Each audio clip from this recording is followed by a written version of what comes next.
अरे यार मैंने एक सपना देखा। लगता है ये मुझे फंसाना चाहता है। अरे यार क्या बात करता है, मैंने भी सपना देखा। अरे यार क्या सपना देखा? नहीं यार पहले तू बता, पहले सपने के बारे में तूने बोला था भाई। अरे यार क्या सपना देखा? पहले तू बता, तूने क्या सपना देखा?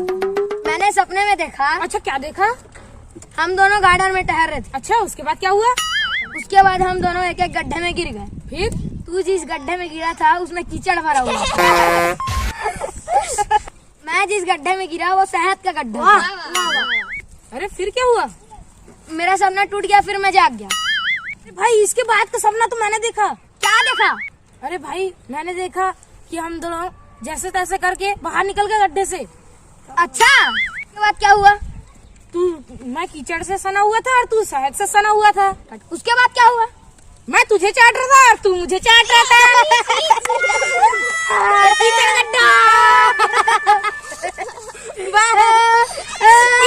हेलो फ्रेंड्स, अगर आपको ये वीडियो अच्छा लगा तो इसे लाइक कीजिए, सब्सक्राइब कीजिए, शेयर कीजिए।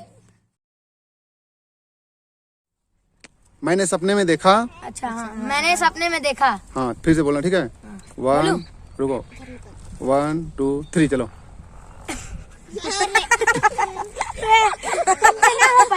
अबे रुक। होगा। अरे हंसी लग गया था यार। अंकल अब मेरा और उसका करो। रुको चल। मतलब क्या? एक साथ। मैंने सपने में देखा। मैंने सपने में देखा।